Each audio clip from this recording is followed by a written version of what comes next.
coordonnatrice générale, porte-parole du RVHQ, qui est le regroupement Vigilance Hydrocarbures Québec. Il y a beaucoup dans ce nom-là, puis vous avez un titre qui porte beaucoup de choses aussi. Là. Pouvez-vous décortiquer ça un petit peu? Ça, oui. Oui. Bien, regroupement, d'abord, ça dit qu'il y a plusieurs groupes. Donc, il y en a plus d'une centaine, 130 groupes citoyens au Québec qui font partie du regroupement. Vigilance, bien, ça veut dire qu'on veille. On est à l'affût dans tous les coins du Québec. Hydrocarbures, bien, c'est un bien vilain mot, mais c'est pétrole, gaz et tout ce qui va avec.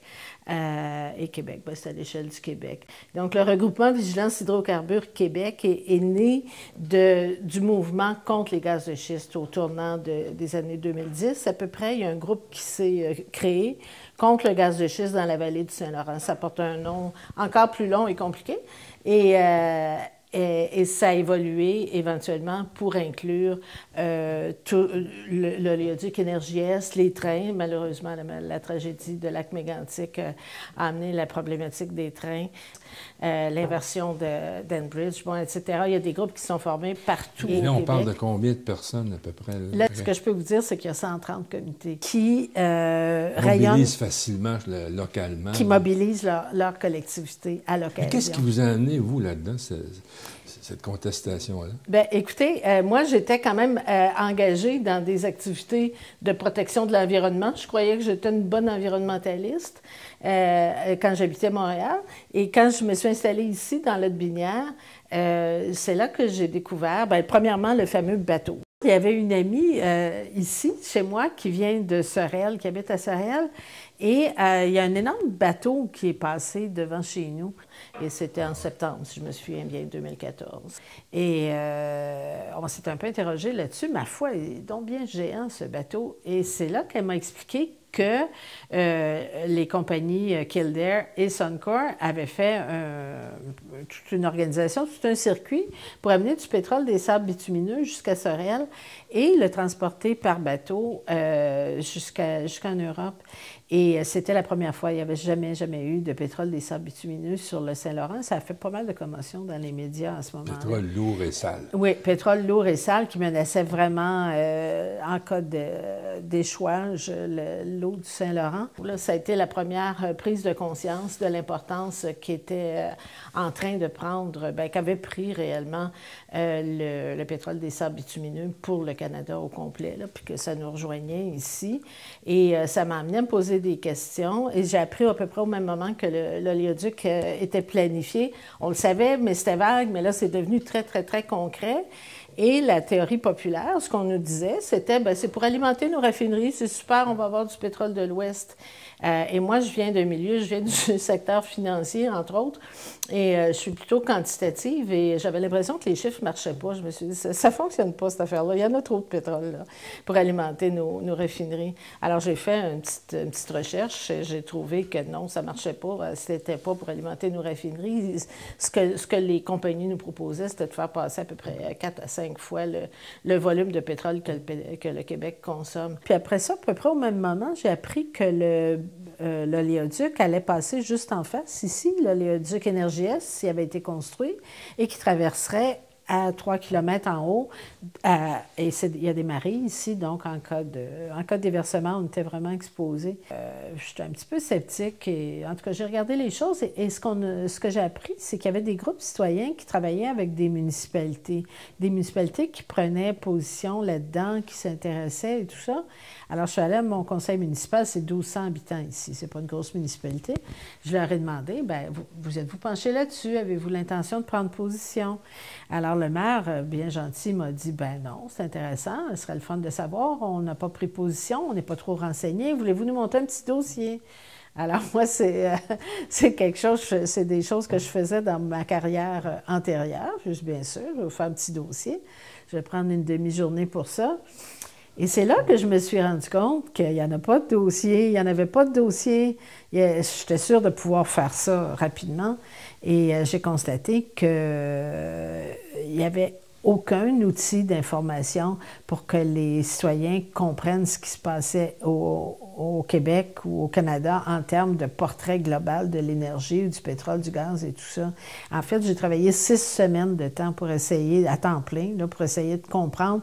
C'était un travail de courte pointe. Là. Je suis allée chercher des bouts d'articles de journaux parce qu'il n'y avait vraiment aucun document officiel, que Valero avait augmenté la capacité de sa gare d'accueil du pétrole de tant de barils par jour, puis question d'unité aussi, personne n'utilisait les mêmes unités ou tout ça, en tout cas réunir tout ça, que telle compagnie prévoyait faire telle chose, etc., que les raffineries du Québec raffinaient tant de barils par jour, faire les calculs, les additions, les soustractions, pour me rendre compte que ce qu'on nous présentait comme un projet d'alimenter les raffineries du Québec est un projet qui consistait à transformer le Québec en couloir de passage du pétrole des sables bitumineux, finalement, avec 4 à 5 fois le débit dont on aurait eu besoin, finalement, ce qui n'avait aucun sens.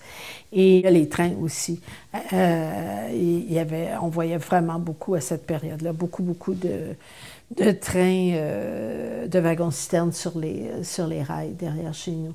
Et puis, pour le pompon, finalement, c'est le gaz de schiste. Tout le monde croyait qu'il y avait un moratoire, mais il n'y en avait pas de moratoire. Et le gouvernement nous préparait le retour du gaz de schiste qui va se produire de façon imminente si le gouvernement Couillard poursuit jusqu'à la fin. En réalité, il y a eu un moratoire de facto. Il y a eu une entente entre les compagnies et le gouvernement pour dire on va se tenir tranquille. On va faire toutes les simagrées qu'il faut pour montrer qu'on a fait la démarche de consultation et d'études et on va revenir en force, et c'est là qu'on est aujourd'hui, avec la loi sur les hydrocarbures qui a été passée sous le bâillon en décembre 2016, les règlements qui ont été, les projets de règlement qui ont été publiés à l'automne passé. Si la tendance se maintient, la loi n'est pas encore en vigueur parce que les règlements ne sont pas encore en vigueur. On est en février 2018. On est en année électorale. Est-ce que le gouvernement va aller de l'avant? Est-ce qu'il va poursuivre sa démarche de rouleau compresseur qu'il a entreprise au moment de l'arrivée de Philippe Couillard en 2014? Ou est-ce qu'ils vont juste se tenir tranquille jusqu'à l'élection? On ne sait pas. Mais tout est en place pour le retour du gaz de schiste dans la vallée du Saint-Laurent. Et pour ce qui est du Bas-Saint-Laurent et de la Gaspésie, bien, ils n'ont jamais été protégés. Puis il y a vraiment une volonté très forte de développer. Ce que vous me dites, c'est que présentement, il n'y a pas grand-chose que vous pourriez faire pour empêcher une entité quelconque de venir faire des fouilles ici là, pour voir s'il y a moyen de ramasser du gaz. C'est ça, exactement. Il n'y a rien dans la loi. Actuellement, c'est encore la loi sur les mines qui régit l'extraction pétrolière et gazière. Et il n'y a rien dans la loi qui interdit des recherches. Par contre, il y a une entente tacite entre les compagnies et le gouvernement qui se tiennent tranquilles dans la vallée du Saint-Laurent jusqu'à ce que la nouvelle loi soit en vigueur. Dans le Bas-Saint-Laurent, dans la Gaspésie, il y en a des activités en cours en ce moment. C'est déjà commencé, donc il n'y a vraiment rien qui l'interdit. C'est sûr que même quand la loi sera en vigueur et tout, ça prend des autorisations. Mais à ce moment-là, tout va être en place. Le gouvernement n'aura aucun prétexte pour refuser des autorisations, pour refuser des certificats d'autorisation. Pour ce qui est de Lotbinière en particulier, et Bécancour, qui est la région juste à côté, depuis 2010, c'est pas récent du tout, il y a eu un BAP en 2010 sur le gaz de schiste. On sait que Gaz Métro, maintenant Énergir, Questerre, qui est une compagnie albertaine, et Repsol, qui est une compagnie, une multinationale espagnole, ont l'idée de faire un projet pilote. Il est déjà commencé, il y a eu des forages déjà à cette époque-là, autour de 2008-2010, dans la forêt seigneuriale de Joly. Rien de moins. C'est cher aux gens dans le coin, ça? C'est très important. C'est une forêt qui a été protégée et enrichie et gérée par les seigneurs Joly de Lotbinière à l'époque.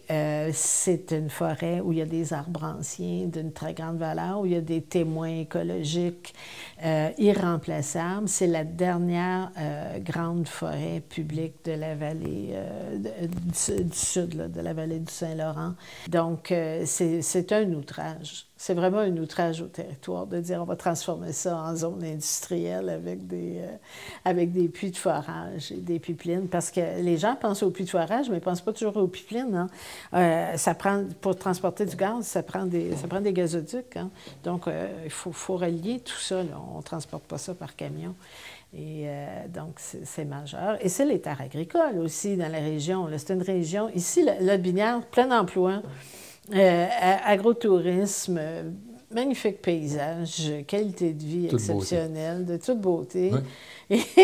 et plein d'emplois, comme je vous dis, en plus, là, et même crise d'emploi, pour tout dire. Et on va venir détruire tout ça pour une industrie qui n'a aucun avenir. C'est évident que ça n'a pas d'avenir. C'est du siècle dernier. Ces compagnies-là se sont entendues pour dire on va faire un projet non plus d'exploration, mais d'extraction, d'exploitation, pour démontrer à la population que finalement, ils s'en font pour rien. La fracturation hydraulique, c'est formidable, ils vont aimer ça et ça va rendre tout le monde riche et heureux. Et le projet, c'est de faire, je ne sais pas, une quarantaine de puits et de construire un gazoduc entre la forêt de Joly et les réservoirs de Saint-Flavien qui existent déjà, qui sont des vieux puits de gaz qui n'étaient pas de schiste. C'est un des rares réservoirs conventionnels au Québec. Les gens ne le savent peut-être pas, là, mais il y a des immenses cavernes souterraines, si on peut dire, qui sont en fait des réserves de gaz métro. Ça s'appelle Intragaz, mais c'est une filière de gaz métro à Saint-Flavien. Donc, il y a toute une structure qu'ils souhaitent mettre en place. Ils sont en attente depuis 2010 et maintenant, toutes les étapes ont été franchies, les évaluations environnementales stratégiques, les consultations, la loi qui a été adoptée sous le bâillon, maintenant les règlements. La consultation, on s'entend que c'est pseudo-consultation, hein, parce que la population a toujours dit non. Ça a toujours été massivement non. Donc, ce n'est pas une consultation, c'est un exercice pour pouvoir dire on a fait une consultation. Il n'y avait aucun autre objectif à ces consultations-là. Il y en a eu plusieurs. Là. On s'est épuisé, les citoyens, à participer à ces consultations-là.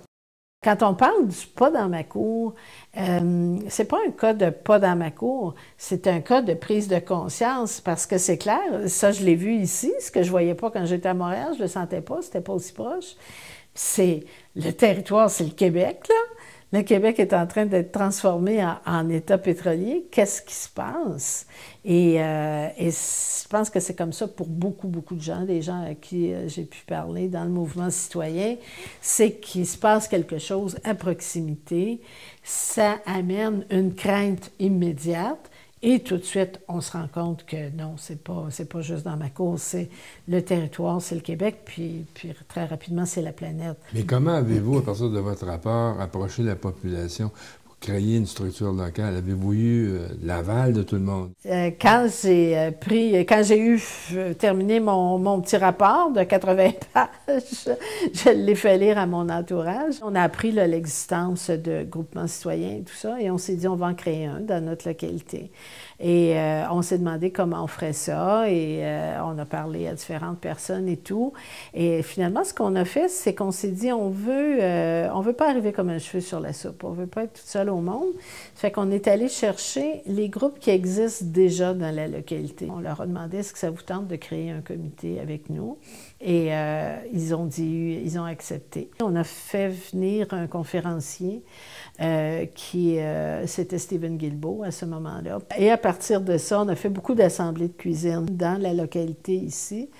Et ça, c'était excellent. C'est très, très le fun, les assemblées de cuisine, parce qu'on a vraiment le temps de jaser avec les gens. Ils se sentent en sécurité. Ils ne sentent pas qu'on leur demande de se mettre le bras dans le tordeur. On a fait un forum citoyen aussi, une journée de temps, en juin 2015. Si je me souviens bien, on avait des scientifiques, Normand Mousseau, tout un dimanche, en tout cas, un très bel événement. Et on s'est retrouvé avec une liste d'envois de... Vous feriez un référendum là, sur ces questions. Vous le gagneriez à Saint-Antoine? À Saint-Antoine, assurément. Aucun doute. Dans la MRC, aucun doute non plus.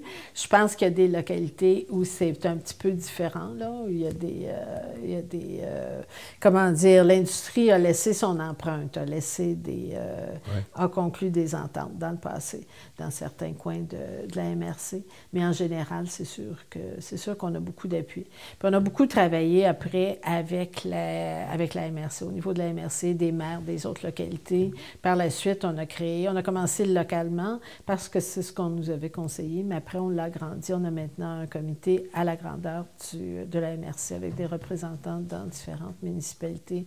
On travaille beaucoup avec le préfet, avec l'ensemble des maires et tout ça. Ça, c'est notre action locale. On a beaucoup de parutions aussi dans le journal local. C'est assez intéressant parce que il n'y a pas de grande ville ici, hein? Il n'y a aucune grande ville. Donc, c'est chacun des petits villages, là, et le journal local a son importance et tout ça.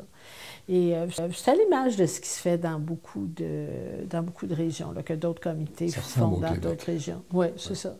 C'est ça. Ça ressemble pas mal au Québec.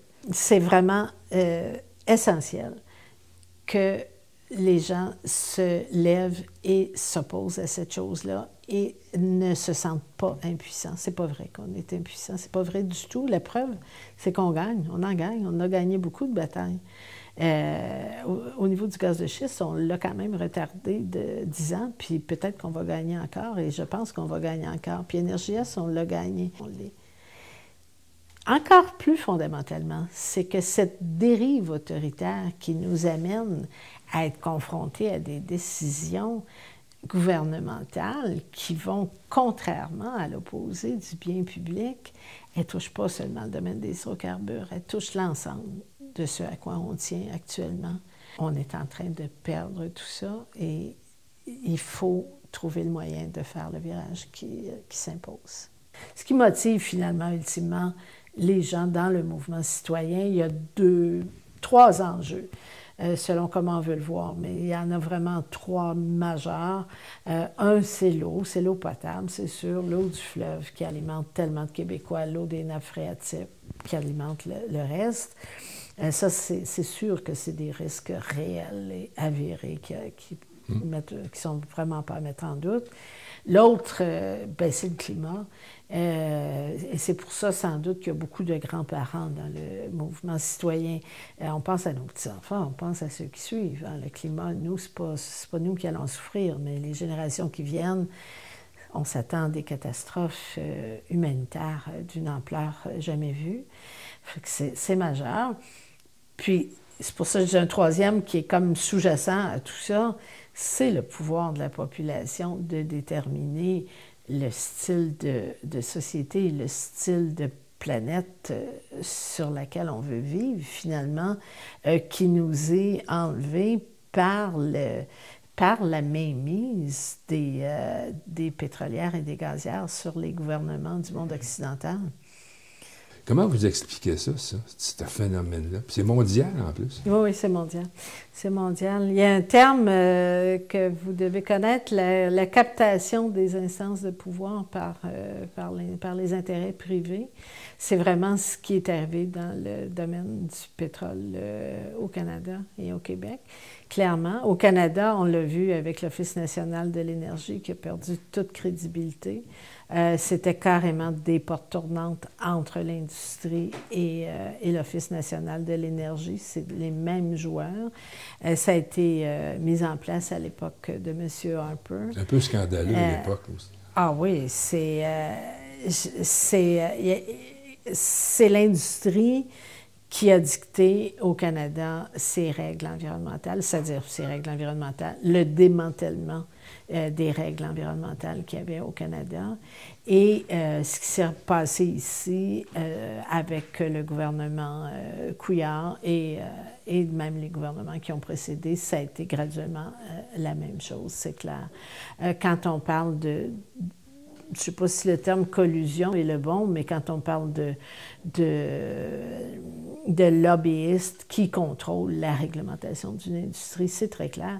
Et c'est ça qui s'est passé avec les règlements au Québec, avec les projets de règlement récemment. C'est sorti dans les médias qu'ils n'avaient pas les fonctionnaires. Le gouvernement n'a pas les fonctionnaires pour... Les expertises. C'est ça, ils n'ont pas la connaissance. Donc, ils vont chercher les industriels de l'Alberta pour nous dire comment réglementer notre industrie pétrolière. Vous pouvez imaginer.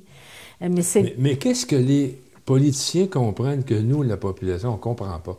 Il y a plusieurs hypothèses. On peut penser à des hypothèses où il y aurait des conflits d'intérêts, où il y aurait vraiment des enveloppes brunes ou des privilèges qui seraient promis ou des choses comme ça.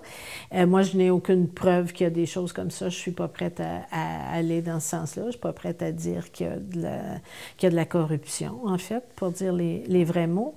Mais certainement qu'il y a du copinage.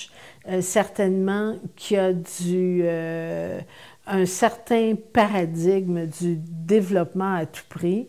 Et ça me coûte d'utiliser ce terme-là parce que développement, c'est pas du développement. Quand détruire, c'est pas développer. Là, c'est pas synonyme, on s'entend. Je crois qu'il y a fondamentalement un paradigme où on se dit... où on est resté accroché à des histoires d'il y a 30 ans, où on voyait qu'aux États-Unis, tout à coup, il y avait un boom économique réel là, qui s'est produit, relié au développement de l'industrie pétrolière. Mais quand je dis réel, c'était à très court terme. Hein. On s'entend que les dommages qui sont faits à ces populations-là, ces territoires-là, c'est pas une croissance. Mais il y a quand même eu de l'argent qui a circulé, disons ça comme ça. Si on prend l'Alberta, très haut salaire, très haut niveau de vie, ces gens-là, à ce jour, les prix du pétrole sont tombés et tout, ils ne paient toujours pas de taxes de vente. Là.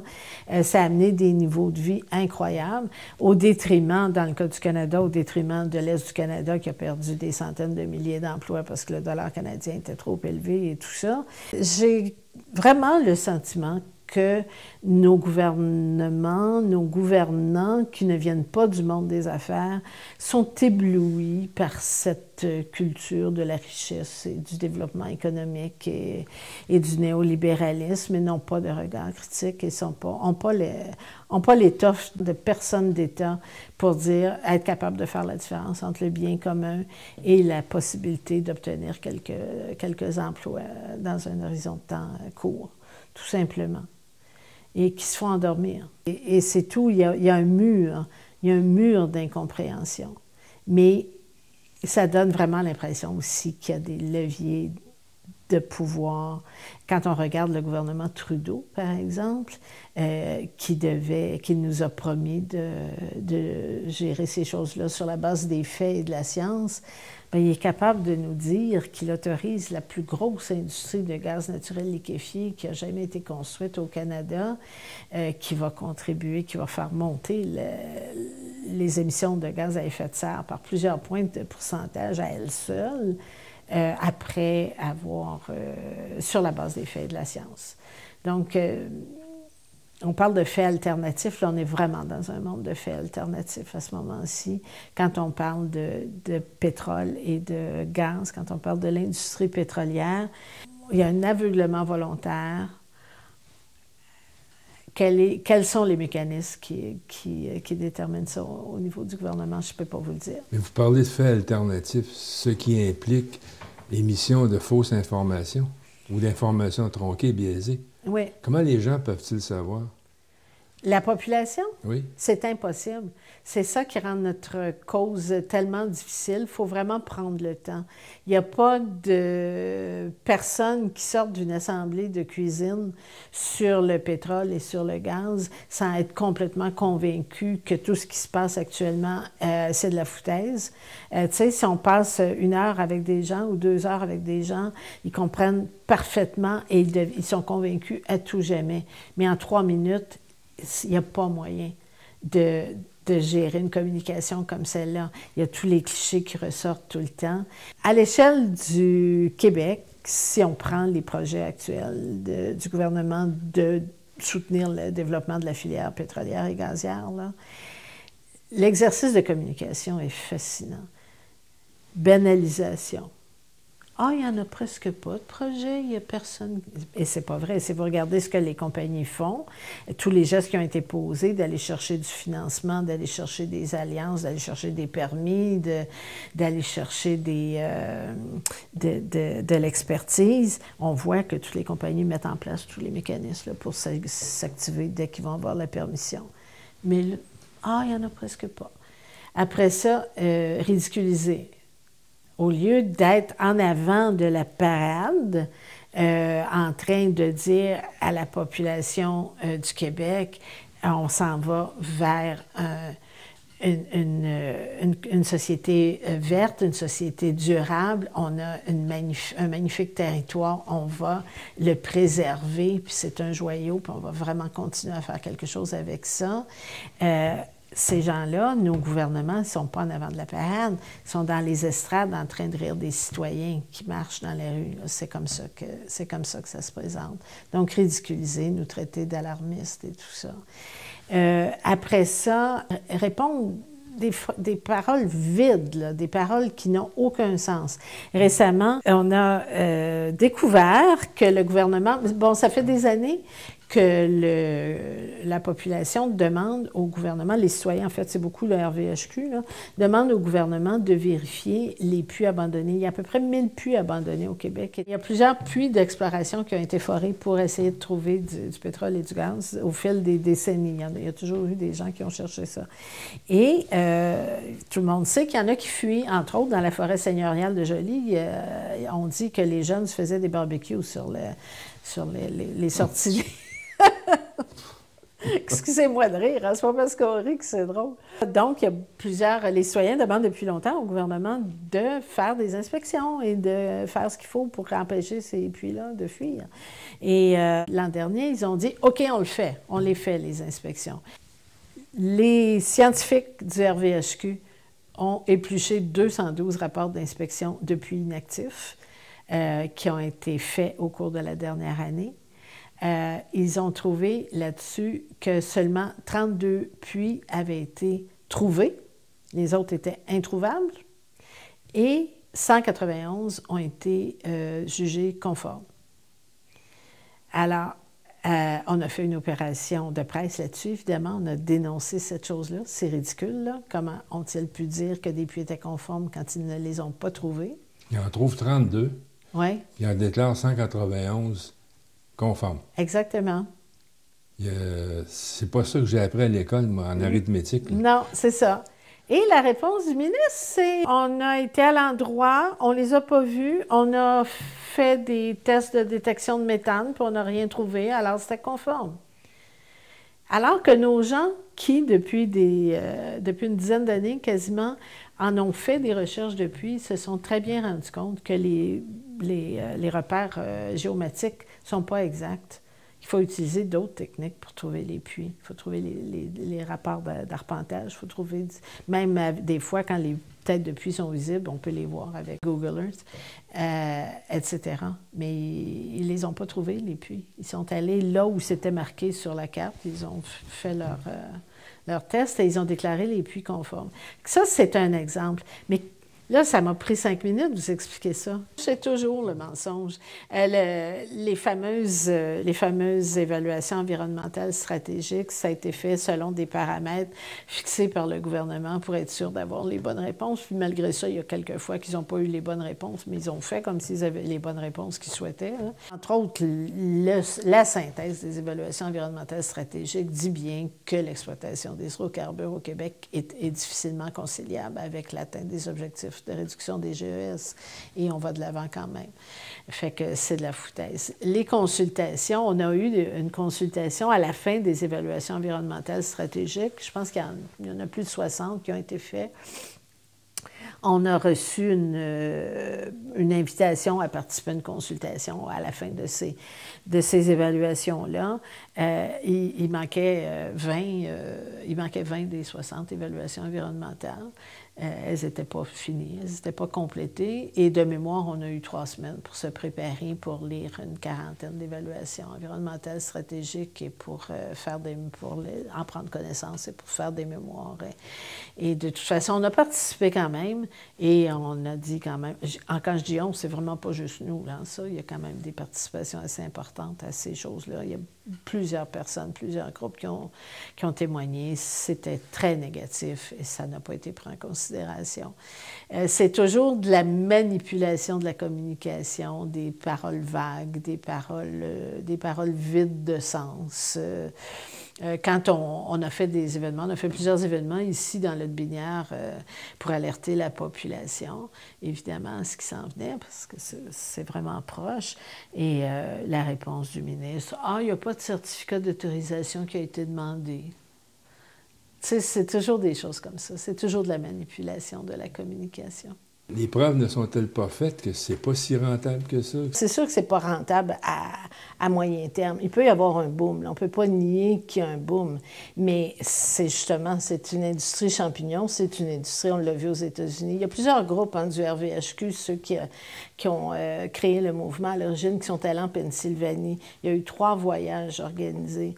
Et ils ont vu la dévastation. Et ça s'est poursuivi à grande échelle depuis ce temps-là. Ouais. C'est que ces compagnies-là viennent dévaster une région et créer de l'emploi, très souvent, même pas pour les gens de la région. Ça fait monter les coûts, ça fait monter la criminalité, ça amène un climat social toxique parce qu'il y a des chicanes de voisinage et tout, parce qu'il y en a qui en veulent, il y en a qui n'en veulent pas et tout ça.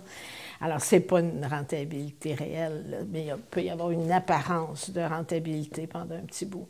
L'idée, c'est qu'il faut vraiment abîmer la roche à des très grandes profondeurs, on s'entend, là. Donc, il y a des forages verticaux qui peuvent aller, je pense que c'est 2 kilomètres, quelque chose comme ça. Ensuite, ça tourne, ça s'en va à l'horizontale. Et ici, le projet pilote qu'ils ont en tête pour la forêt seigneuriale de Joly, là, ce serait 2,4 kilomètres sous la terre, à l'horizontale. Et il y a des liquides, de l'eau avec des produits dedans à très, très haute pression qui sont injectés là-dedans pour fracturer, pour faire sortir le gaz. Alors, c'est vraiment... ça a créé des séismes, beaucoup, dans les régions où il y en a eu à grande échelle. Ouais. On ne sait pas ce que ça fait, mais ce qu'on sait, c'est qu'il peut y avoir des failles à l'endroit où c'est fracturé, qui font remonter les liquides de fracturation et les saletés. Mais aussi, c'est qu'il y a des choses sous la terre qui remontent. Il y a des nouvelles soupes qui se créent là, dans le fond de la terre et qui peuvent remonter. Et l'industrie s'efforce beaucoup de minimiser, de dire que c'est pas que le danger de contamination est très faible. Mais les études montrent maintenant que autant les études de contamination de l'eau potable qui ont été faites aux États-Unis, mais les études de santé publique aussi, qu'il y a des problèmes de santé réels très, très avérés là, dans les régions où il y a du gaz de schiste. Comme enjeu environnemental, c'est le réchauffement climatique. On sait maintenant qu'il ne doit pas y avoir de nouvelles infrastructures qui sont construites pour que l'objectif mondial de maintenir le réchauffement climatique en dessous de 2 degrés. Donc ça, c'est parfaitement connu. C'est complètement contradictoire que le Québec s'embarque dans cette direction-là à ce moment-ci parce qu'on a des engagements climatiques importants. Le Québec s'est engagé à réduire ses GES de 37,5 % en 2030 et de 80 à 95 % en 2050 par rapport à 90. Et c'est incompatible, spécialement parce que c'est des hydrocarbures de schiste qui sont ici, ou de grès, ou etc., mais qui demandent ce genre de technique-là. Fait que ça, c'est un point de vue, c'est un angle. Mais l'autre angle, c'est l'occupation du territoire, c'est la souveraineté de la faune, de la flore et des humains sur leur territoire. On a un gouvernement qui... et on pourrait parler du Canada longuement aussi, hein, c'est la même dynamique un peu partout dans le monde actuellement, là. Mais nous, on travaille à l'échelle du Québec parce qu'il faut bien cerner notre action, là.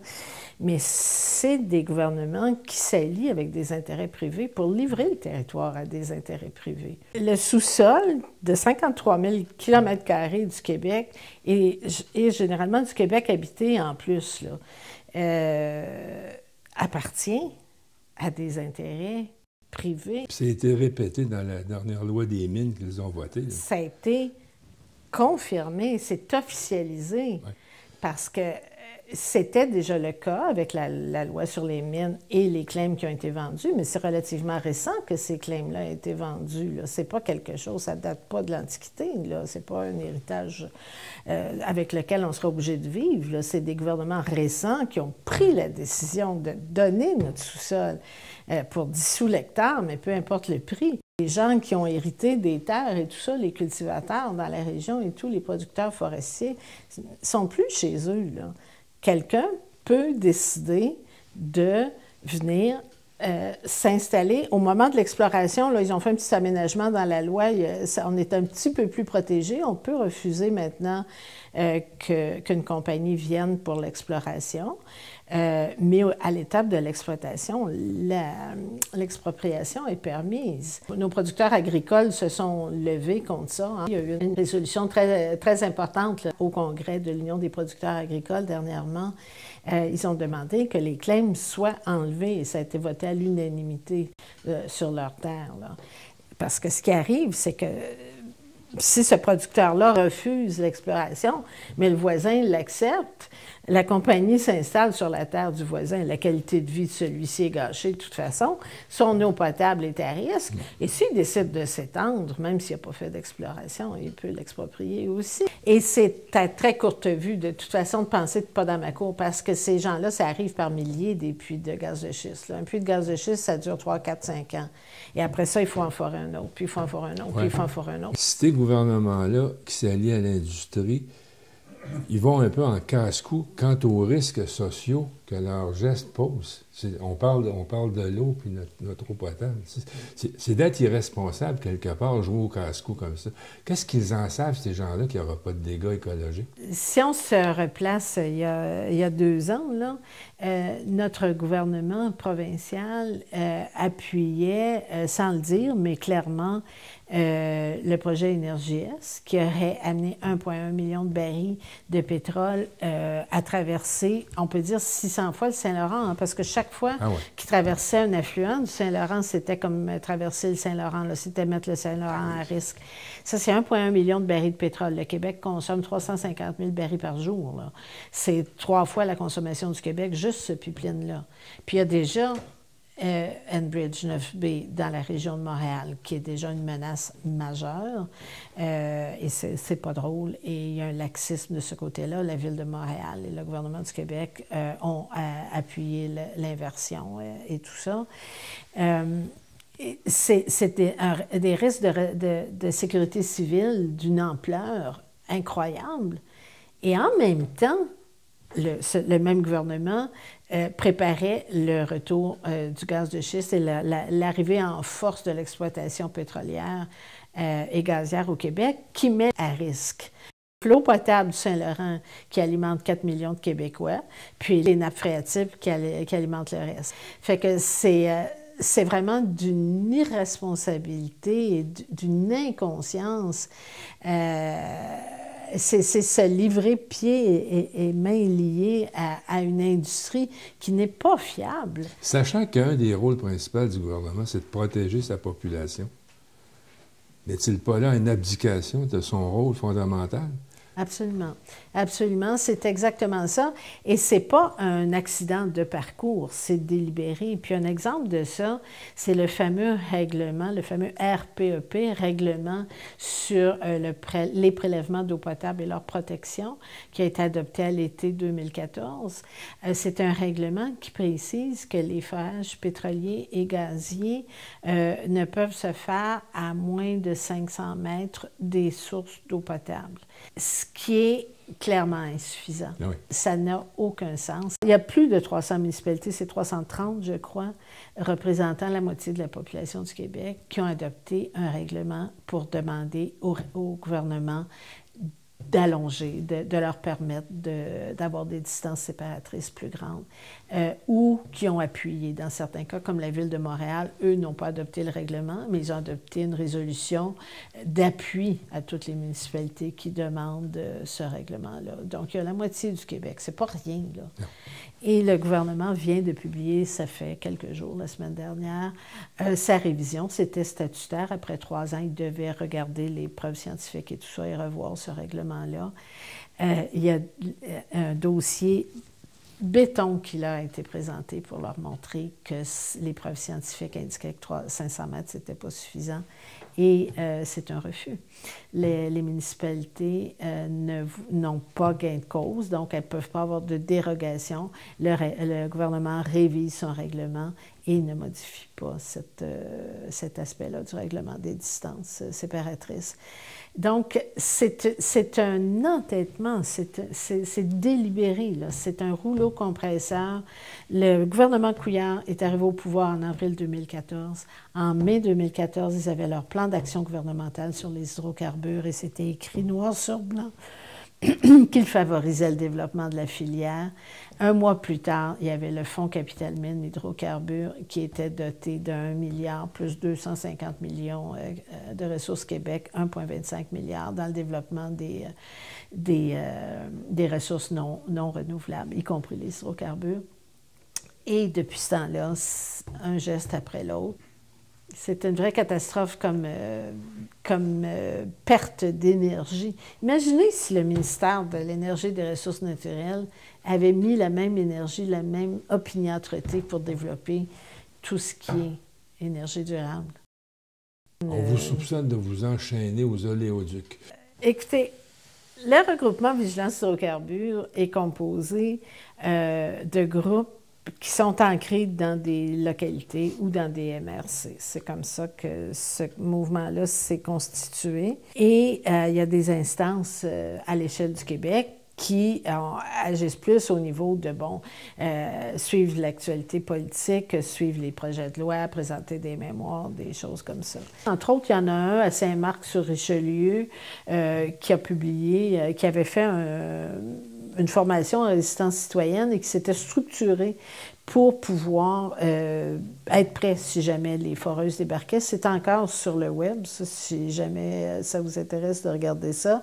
Ça s'appelle Schiste 911 et c'est comment un village peut se structurer pour être prêt au cas où les compagnies débarquent pour forer. Il y a un travail assez impressionnant, c'est tout bénévole, là. Il n'y a aucun travail rémunéré là-dedans, qui se fait depuis des années. Ça s'est fait autant contre Énergie-Est que contre les trains de la mort, que contre les bateaux et les gaz de schiste, le pétrole en Gaspésie, tout ça. Et personne ne peut imaginer tout le travail qui se fait. D'organisation de conférences, de recherche, d'écriture de dépliants, de tracts, de sites web, de communiqués de presse, de contact avec des organisations de la société, d'organiser des prises de contact et tout ça. C'est un travail qui se fait depuis 2010 à peu près. On est en 2018. Et on n'a pas progressé. On était à la veille de l'avoir en pleine face. C'est à la veille de se réaliser. L'an dernier, au mois de décembre, le 3 décembre 2016, on a eu une assemblée générale. On a des assemblées tous les 3-4 mois. Il y a une centaine de personnes des 4 coins du Québec qui se réunissent 4 fois par année, un beau dimanche, qui passent leur dimanche à parler de pétrole et de gaz. C'est assez remarquable. Et cette fois-là, on avait eu la confirmation que la loi sur les hydrocarbures, contre toute raison, serait adoptée dans les jours qui suivraient. Et là, on s'est dit, qu'est-ce qu'on fait? On plie les chines, on fait quoi? Et non, on a décidé qu'on ne pliait pas les chines. On a décidé qu'on allait se donner des formations. Ça a été voté par l'Assemblée générale que le RVHQ allait se structurer pour former des gens en résistance civile, pour former les groupes qui le souhaitent. Évidemment, chacun des groupes est souverain, là, mais on s'est graduellement doté d'une infrastructure. Plus récemment, on a créé ce qu'on a appelé le Bureau d'aide à la résistance citoyenne et on se structure de plus en plus pour qu'il y ait des gens formés et mobilisables au moment désiré, si jamais les foreuses débarquent à un endroit ou à un autre. Il n'y a pas eu de ça depuis ce temps-là. Depuis qu'on a pris cette décision-là, il n'y a pas eu de travaux réels qui ont été réalisés. Qu'est-ce qui pourrait se produire s'il y en avait, par exemple? Ah, écoutez, on parle de la résistance citoyenne, c'est pacifique par définition. C'est pacifique, il faut s'entendre. Je vais vous donner l'exemple de Rosa Parks, là, qui est l'exemple classique, là, qui est la dame noire qui s'est assise dans un autobus et à qui un homme blanc a demandé de lui céder sa place et qui ne l'a pas cédé. Elle était dans l'illégalité, cette dame-là. Donc, il peut y avoir des situations où on peut être dans l'illégalité. Ça ne veut pas dire qu'on cherche la violence, ça ne veut pas dire qu'on cherche le combat. On n'est pas du tout comme ça. C'est des gens très sages, normalement, les gens du RVHQ. C'est beaucoup des enseignants, c'est beaucoup des retraités, c'est beaucoup des gens de la santé, des choses comme ça. Ce pas des gens qui cherchent à créer des difficultés. Mais c'est certain... Ce sont des gens qui vont passer à la désobéissance civile. C'est des gens qui vont passer à la désobéissance civile si on y est obligé à un moment donné. On n'a pas l'intention de laisser passer l'industrie du pétrole et du gaz au Québec, de la laisser s'implanter. C'est le message qu'on envoie d'une manière très claire depuis un an au gouvernement, depuis un an et demi maintenant. Quelle est la différence entre votre mouvement par rapport à l'action qu'il s'apprête à poser éventuellement et, mettons, Greenpeace? Nous, c'est des groupes de la base, c'est des groupes un peu partout dans la population qui sont mobilisables au moment, qui sont formés et qui sont mobilisables au moment où des projets se présenteraient pour les bloquer physiquement, tout simplement. Vous voulez vraiment empêcher les travaux? Absolument. Êtes-vous bardé d'avocats? On n'est pas bardé d'avocats. Non? Non, on n'est pas bardé d'avocats. Vous parlez de formation des bénévoles, des militants. Comment ça fonctionne? Si on parle de la formation en résistance citoyenne, oui. Il y a une formation de base d'une journée. C'est pas très compliqué, mais ça nous situe graduellement sur des points de base. Par exemple, les enjeux juridiques, par exemple, le genre de rôle qu'on peut jouer. C'est pas toujours des rôles qui nous mettent à risque, là. Il peut y avoir des rôles très calme et très en retrait, des rôles plus sur la ligne de front, si on veut. Ça nous donne des notions de base un peu étonnantes là, sur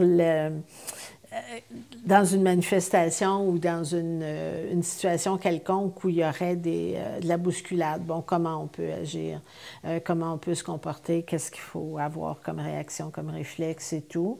Ça situe vraiment bien, mais c'est une formation de base. Au terme de cette journée-là, on est invité à s'engager, si on le souhaite, on a toujours le choix, à être mobilisable en cas de besoin, à signer une feuille qui dit « Si jamais, au cours des 5 prochaines années, le besoin se fait sentir, je vais, dans la mesure du possible, me joindre à une action de résistance citoyenne, si c'est nécessaire. » Puis ces gens-là savent qu'ils peuvent se faire arrêter? Et ces gens-là savent que qu'ils peuvent jouer des rôles où ils sont éventuellement, oui, qui sont vulnérables à ça, qui pourraient se faire arrêter. Moi, je signe mon engagement d'être mobilisable, d'être mobilisé donc de m'attacher après un grillage, de me faire enlever la menotte par une police, de me faire emmener au poste. Et là, qui me sort de là? C'est moi avec mes moyens ou c'est vous avec votre organisme? Chaque personne peut jouer un rôle qui l'expose à un risque d'arrestation ou non. Quelqu'un peut très, très bien soutenir, et c'est archi important qu'il y ait beaucoup de gens qui soutiennent la résistance sans jouer des rôles qui les exposent à des risques de désobéissance civile ou d'arrestation. D'accord? C'est certain que les personnes qui s'exposent, qui jouent des rôles de désobéissance civile, s'exposent elles-mêmes et assument elles-mêmes la responsabilité de ce qui peut arriver par la suite. Il n'y a pas le regroupement Vigilance Hydrocarbures est un regroupement citoyen bénévole où chaque individu assume ses responsabilités. On n'est pas une multinationale de la résistance citoyenne avec des avocats. Y a-t-il deux publics? Un public plus jeune, plus ouvert à vos idées, un public plus âgé, plus hostile à vos idées? Vraiment pas. Non? Les militants du RVHQ, c'est beaucoup des personnes retraitées. C'est une question d'évolution du mouvement, en partie, là, parce que si on se replace, quand ça a commencé, tout ça, c'était en 2008, donc ça fait déjà un moment. Là, donc, les militants de la base ont commencé quand ils étaient plus jeunes, mais maintenant, le temps a passé. C'est une question de disponibilité de temps aussi. Vous parliez tout à l'heure des scientifiques de votre organisme. Pourriez-vous nous parler de ces gens-là un peu? Ils sont nombreux? Ils sont... Oui, bien, à l'intérieur du RVHQ, il y a plusieurs scientifiques, effectivement. Des bénévoles. Des bénévoles, tout à fait. Mais il y a aussi le collectif scientifique sur la question du gaz de schiste, qui est un collectif qui n'est pas relié au RVHQ, qui a pas de... C'est deux organisations séparées. Et ça, c'est plus de 100 scientifiques. Vous collaborez. Mais on collabore, c'est ça, c'est sûr, qui nous alimentent beaucoup et on les alimente aussi. Donc, les chiffres qui peuvent sortir de cette collaboration valent au moins ceux du gouvernement. Beaucoup plus. Beaucoup plus. Ça soutient la comparaison. Le mouvement citoyen est toujours soupçonné d'amateurisme, évidemment. Ah oui, c'est ça. On est juste du monde. On est juste du monde. Oui. Sauf qu'on est du monde... je vous dirais qu'il y a plus de rigueur, 100 fois plus de rigueur dans tout ce qui peut émaner du mouvement citoyen. Vous ne nous prendrez pas à... Je veux dire, tout le monde peut faire une erreur. Là. Je ne vous dis pas qu'il n'y a jamais d'erreur. Mais tout ce qu'on fait est très, très, très appuyé et très recherché avec un souci de citer les sources. Et c'est imparable et on ne s'est jamais fait contredire sur quoi que ce soit qu'on ait publié. Jamais, aucune contradiction. Jamais. Jamais. Puis là, vous faites quoi présentement? Vous affûtez vos grands couteaux? On affûte nos grands couteaux. Je vais vous dire, on a deux grandes priorités en 2018. La première, c'est d'empêcher l'adoption des règlements. Si ça se peut, puis si jamais les règlements sont adoptés, la loi devient en vigueur. Si la loi devient en vigueur, il y a des projets qui vont aller de l'avant, on peut le croire, parce que vraiment, les compagnies se sont vraiment structurées, on sont allés chercher du financement, on fait des alliances, on fait des fusions. La Petrolia a été achetée par une compagnie albertaine, ils veulent développer un terminal méthanier en Nouvelle-Écosse, entre autres, avec le gaz de la vallée du Saint-Laurent et tout ça. Oui, c'est fou, là. Donc, on se prépare, évidemment. C'est beaucoup le Bureau d'aide à la résistance citoyenne et la préparation à tout ce qu'il faudra faire si jamais ces choses-là se concrétisent. Ça, c'est une chose. L'autre gros dossier, lui, est plus abstrait, mais il est encore plus important à l'échelle mondiale. C'est le dossier du gaz naturel. Parce qu'il y a un mythe qui est cultivé depuis des années par l'industrie et repris par les gouvernements, que le gaz naturel serait une énergie de transition. Ce qui est faux. On sait maintenant que le gaz naturel est un petit peu avantageux par rapport au pétrole à la combustion, mais qu'à cause des fuites de méthane, il n'y en a pas d'avantage significatif ou pas d'avantage du tout, ou que c'est même pire selon le taux de fuite, là. C'est un mythe qui est repris partout. Là. C'est toujours... nos ministres disent ça à la journée longue. Le Fonds vert finance le prolongement de gaz métro, la conversion des camions au gaz naturel, toutes sortes de choses comme ça. Mais c'est vraiment pas strictement québécois. C'est national, puis c'est international. Et c'est national parce que le gouvernement du Canada vient d'annoncer il y a quelques jours l'élimination des centrales au charbon pour les remplacer par quoi? Par le gaz. Et alors qu'on sait qu'aux États-Unis, les nouvelles centrales, en très grande majorité, maintenant, c'est solaire et éolien, c'est pas au gaz. Donc, c'est une aberration scientifique et technique et historique et écologique et tout. Mais c'est tellement répandu, ce mythe-là, qu'il faut recommencer, il faut reprendre le bâton du pèlerin pour convaincre les gens, pas convaincre, mais expliquer finalement que ce n'est pas un gain. Et même si on éliminait tout de suite le gain et nous amène à nos objectifs de 2030 à peu près, mais après, on fait quoi? On est prêt avec des infrastructures qui nous plafonnent là. T'sais. On a mis notre argent dans des infrastructures qui nous font faire un petit bout du chemin, puis... Après, on repart de zéro. Pour faire l'autre bout de chemin, on n'a pas de solution. Fait que c'est ça notre autre grande priorité actuellement. Vous êtes optimiste? Il faut se battre. Je pense que c'est des occasions aussi de construction sociale, de réappropriation du pouvoir par la population. Réappropriation du territoire, du pouvoir, ouais. de gestion sur ce territoire. Exactement. Puis un mouvement international, hein? Ça me donne de l'espoir aussi, parce que dès qu'on fait des progrès, dès qu'on construit quelque chose, ça rayonne un peu partout. Et à l'inverse, on reçoit des choses de l'étranger aussi. Il y a toutes sortes de réseaux. Vous n'avez pas idée de tous les réseaux qui existent. Par exemple, il y a une liste courriel internationale sur la fracturation hydraulique. C'est des gens de partout, là, des États-Unis, d'Allemagne, d'Écosse. Puis on sait tout ce qui se passe, là. Le premier méthanier qui va approvisionner telle région part de chez nous demain, puis « Ah, OK, on l'attend, il va arriver chez nous. » Puis ça c'est juste une chose, là. Mais il y a toutes sortes